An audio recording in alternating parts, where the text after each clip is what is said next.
Mirchi FM is #1 in Singapore. और किसके सुनिए यार, हमारा एक सच्चा साथी है मिर्ची एफएम लंबा साथी. I love Mirchi FM. It's so hot. देखे में लाल लाल, खाए में हाय हाय. Tangi taupa में Mirchi FM is hot. Here at Rugby Town, Singatoka, love listening to Mirchi FM. Mirchi FM, it's hot. Mirchi FM is #1 in Suva. It's hot.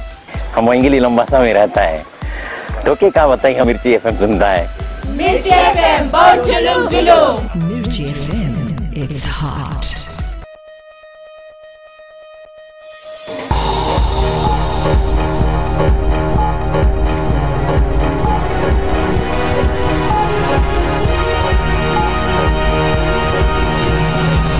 In the news tonight, flash flood warning in place for low-lying areas. Nazat Shamim prepares for diplomatic posting. And Hibiscus organizers deny any discrimination.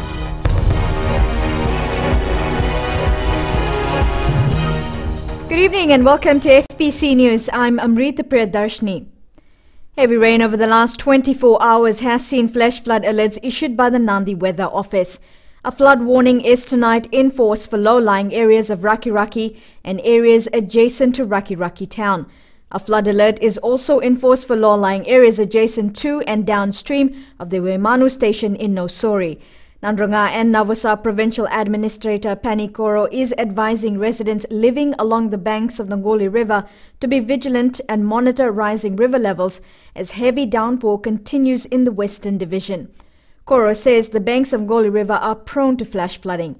The Nandi District Office is closely monitoring river levels as heavy downpour continues. Nandi District Officer Chiuta Wangavonovono has reminded residents in Nawajikuma, Korodhiri, Sambeto, low-lying Nawaka and settlements such as Navakai to continue monitoring weather reports. Wangavonovono says people must play their part in ensuring their loved ones are safe from rising water levels. People can call the Nandi District Office on 6700 043 or the District Officer of Nandi can be contacted on 929 6599. An intense trough of low pressure with associated cloud and rain remains slow moving over Fiji and is expected to affect the group until tomorrow. The forecast for the Fiji group is periods of heavy rain at times and squally thunderstorms. Localized heavy rain may lead to flash floods. Since 9 a.m. today, Raki Raki received 120 millimeters of rain. Tonga received 94 millimeters while Nandi recorded 79.5 millimeters of rain. Nosori recorded 54.4 millimeters. And Ra Provincial Administrator Kelepi Kumunamedha has confirmed 62 rugby players from Suva are being sheltered at the FSC Hall after they were caught out in the rain. Police are also looking for shelter for more than 80 people from the Ra Highlands. Right now at Raki, we are still experiencing the continuous rainfall from the morning till now, since 9 a.m. Today. And as I'm speaking right now, the Ngalau Road, FSU Road, and Nangoro Flats Road, including Rana Bridge, these are it is closed to all traffic. Heavy rain throughout the day caused localized flooding in some parts of Suva. Savara Tambo reports while there was no grave danger, it caused a lot of inconvenience to motorists and the general public. It was a repeat of what happened a few months ago. Overflowing small creeks and blocked storm drains caused flooding. Waila settlement in Watuanga was one of the worst affected. Residents says they've raised the issue several times, but nothing's been done. We already raised our concern to the SEC, but no response. This is not the first time for us to experience flooding, and if government could please do something in solving this problem. The blocked drains meant roads were also treacherous for motorists and pedestrians. The tropical garment factory in Watuanga was also flooded, and the owner claims his assets have been damaged. Bhupendra Kumar claims the recent road upgrades outside his factory also contributed to the flooding. We gave one whole booklet format to MWH to look into this, after they have fixed the road and it's gone worse.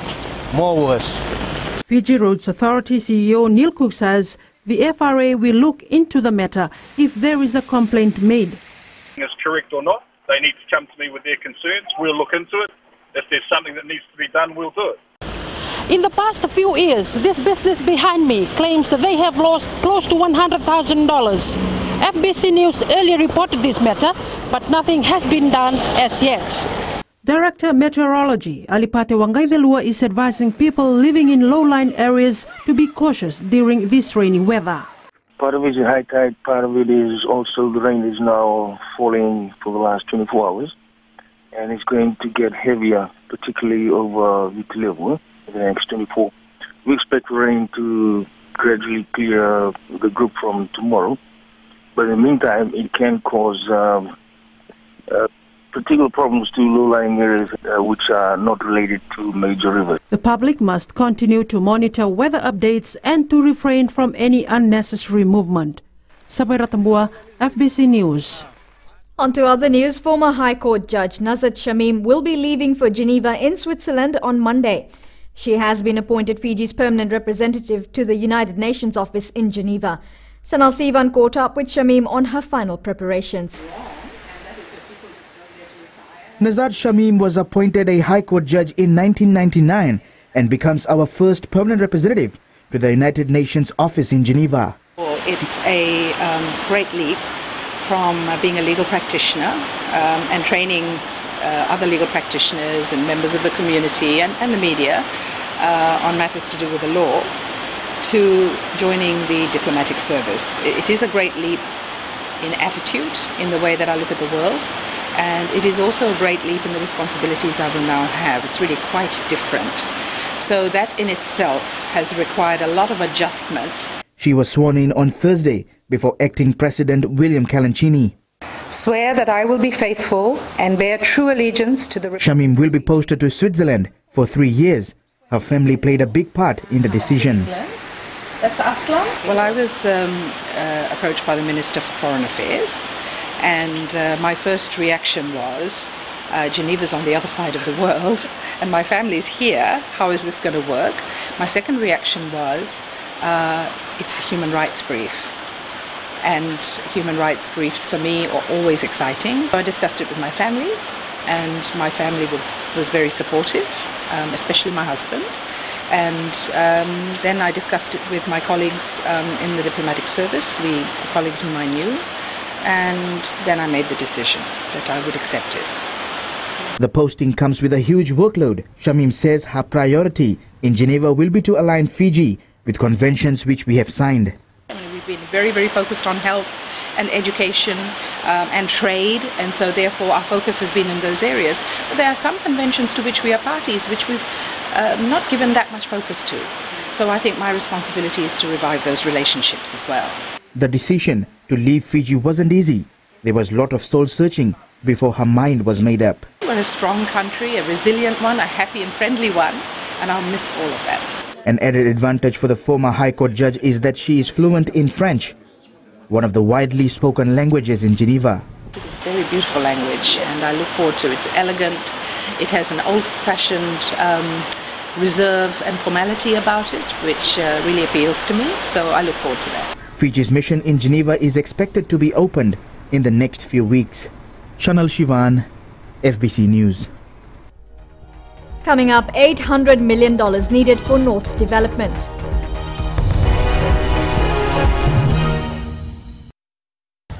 Today FM is #1 here in Singapore. We love Today FM in Lambasa. It rocks! My favorite station in Nandi is Today FM. Listening to Today FM rocks in Sabah. Loto kasi di love Today's kid music. I love Today FM because they play all my songs. We love Today FM at Univel Lambasa. Yeah, it rocks! I love Today FM because it rocks. Today's hit music on Today FM. Bulan 2 saya Tolu FM, enapan 2 raki-raki. Bula FM namban 2 inosor. Go etabo ke boto kola sa Bula FM nga. Bula FM namban 2 korbo. Bula FM namban 2 esawa. Bula FM namban 2 lotoka. Bula. Namban 2 nam Bula FM memba. Bula FM namban 2 NSR in Singapore. Kalau talitak na warong ng Bula FM lotoka. Du ali akar warong Bula FM namban 2 NSR. Bula FM namban 2 NSR.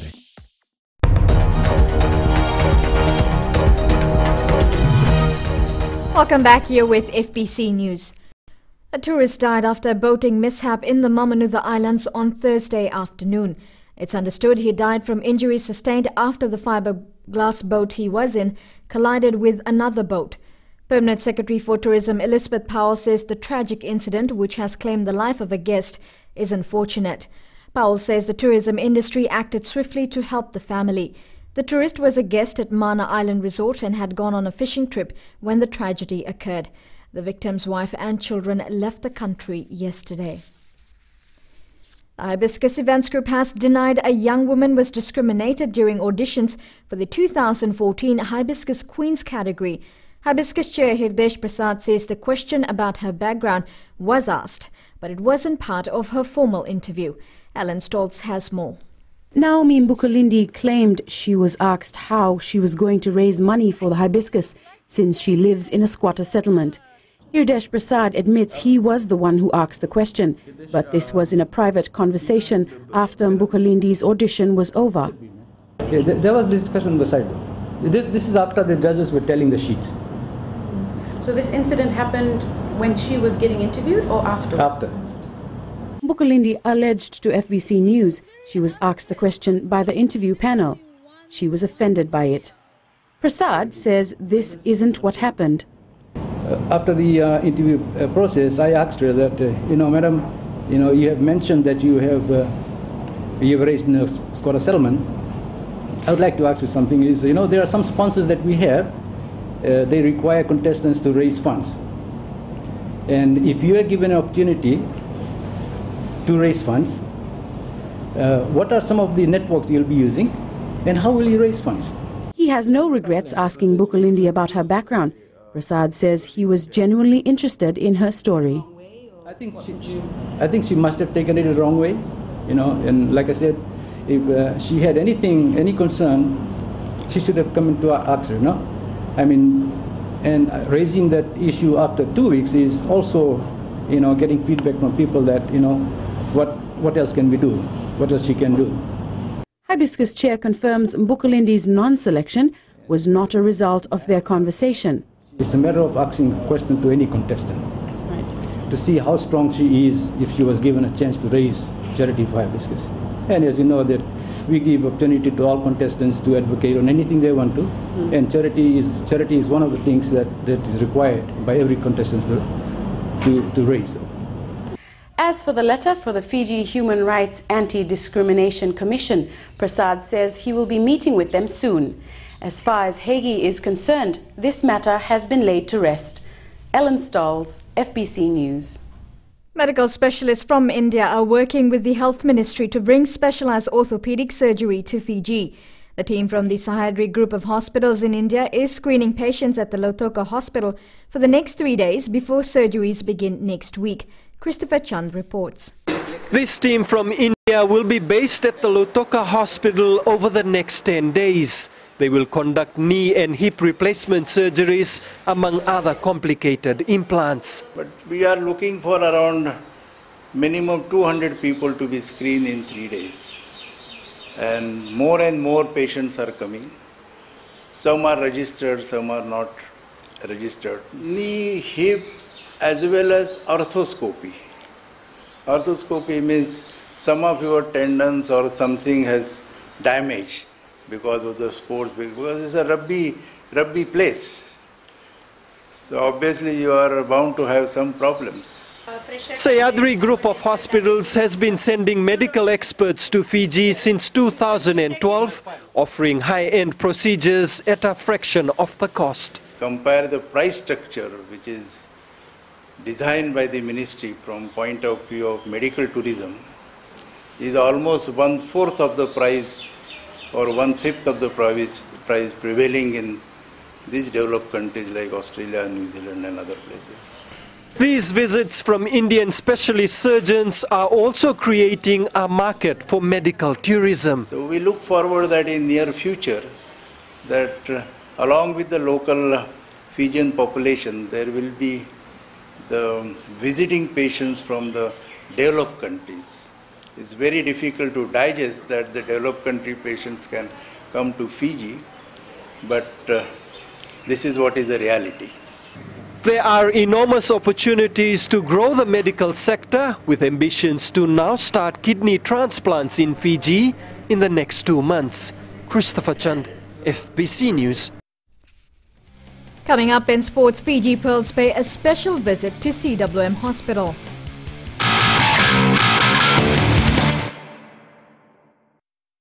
It's always Gold FM for us at Golden Point, Raki Raki. Gold FM is #1 in Nusrat. Gold FM is Nandi's best radio station. It's always Gold FM with us here in Singatoka. Old is gold, and Gold FM is #1 here in Lautoka. Singatoka loves classic hits on Gold FM. We listen to Gold FM here in Tagua. We love Gold FM in Bang. We've got beautiful beaches, people, and Gold FM in Raki Raki. Lautoka loves the classic hits on Gold FM. Gold FM, only the classic hits. Bato Bahe, Bame Radio Fiji 2 के कौन सा के रोके online clear radio Fiji 2 rocky rocky के लोग ज्यादा सुनते हैं। नैनी में हम सबकी पसंद radio Fiji 2।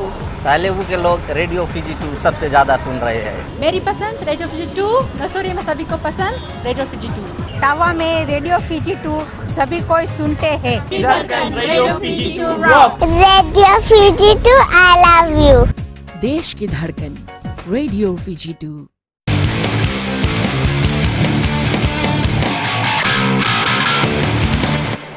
Taking a look at sports, the Nandranga rugby side maintains its unbeaten run in the Skipper Cup competition after its 31-6 victory over Suva this afternoon. The Stallions thrilled its home crowd with spectacular rugby to hand the capital city side its first loss of the season. Meanwhile, in other games played today, Nandi and Tailevu both survived strong challenges from Vatukola and Madhuwata respectively to record a win each. Naitasiri is the only team besides Nandrunga to remain unbeaten after 3 rounds. Vodafone Fiji Rugby Under-20 skipper Aquila Tambualevu Jr. will have the additional role of kicker during the Junior World Cup Championships in New Zealand next month. Coach Salimoni Ravovo says the former Maris Brothers High School student has shown great qualities to warrant his selection as captain as well as the kicking duties. Tambualevu will be backed up by Australia-based fly half Elia Murasia for the kicking role. Yes, was in the under-20s last year, and it's not new to him, and he shows capabilities above his age, and he's strong and a good communicator with the boys. The national under-20 side will depart for New Zealand on May 29th, and Fiji takes on Wales in its opening game on June 2nd. Patients at the Colonial War Memorial Hospital in Suva got a special visit from the Fiji Pearls netball side this morning. After a successful outing at the Digicel Tri-Series, the Matila Wanganindrola-led side decided to give back to fans. Chalendo Dakadaka has more. The rainy weather failed to deter the Fiji Pearls side from paying a special visit to patients at the Colonial War Memorial Hospital, Lancaster Ward. This wing is dedicated to treating female patients. The visit was a welcome break from training for the upcoming Pacific Netball Series in Cook Islands next month. And I think it's more so for the girls to create an awareness to the girls or for the girls on things that are happening outside of the netball courts. Give them an opportunity to learn and to grow as young women, and I think coming here to the Lancaster Ward is an opportune time for them to do that. The visit also served as a moment of reflection for the players on their role within the community. It's more Fiji Netball's chance for the girls to grow holistically, not just as a player, but to learn to grow in terms of what they or how they can contribute to the community. The team resumes its training on Monday under coach Julie Honweg, who is on a short trip overseas. Chalendo Dakavak, FBC Sports. Fiji National Rugby League is finalising plans to send 4 local coaches for attachments with 4 clubs in the National Rugby League competition in Australia. The move holds great promise for uplifting the knowledge and experience of the coaches. This means that coaches from the top 4 clubs at the end of the Vodafone Cup season will be viable for the attachment for a yet-to-be-decided period of time. We're still going on with negotiations. We'll see for the top 4 clubs in the NRL to cater for the top 4 club coaches in Fiji, just for the sake of development. We develop the boys and we also want to develop the coaches. Meanwhile, the opening round of the Vodafone Cup got underway today at Ra Sports Complex in Raki Raki. Defending champion Sambeto Roosters suffered a setback after losing to Saru Dragons. The final 2 matches were called off due to heavy rainfall.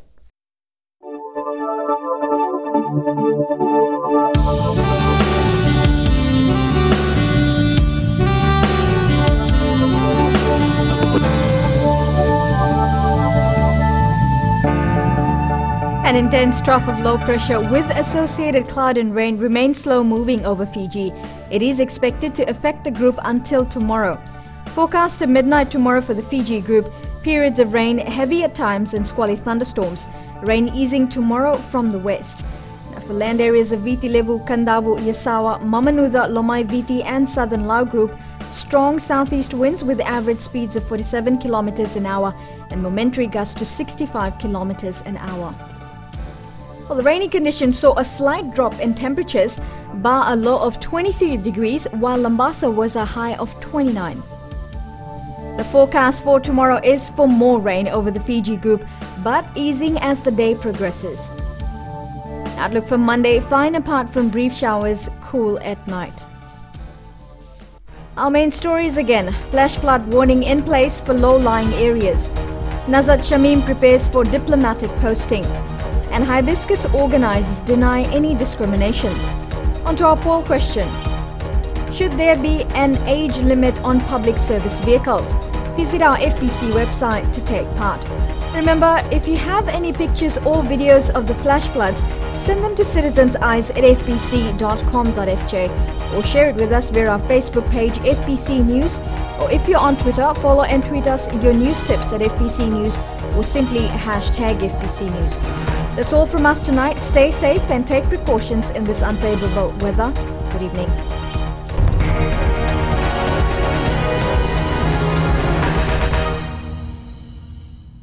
Talita na Radio Fiji One na mwira ni nondo kunua. Ando talita kana borro na Radio Fiji One singa toka boleta ni station ni alumatu. Ando talita ka bale una borro na Radio Fiji One station ni alumatu elo toka. Ando talita ka bale una borro na Radio Fiji One mandi na station ni alumatu. Au tungo korbo. Ando borro mo live na station ni alumatu na Radio Fiji One. Ando borro na Radio Fiji One na station ni alumatu na mandoi tele. Na Radio Fiji One nando mo ibitin bonga ni BNN.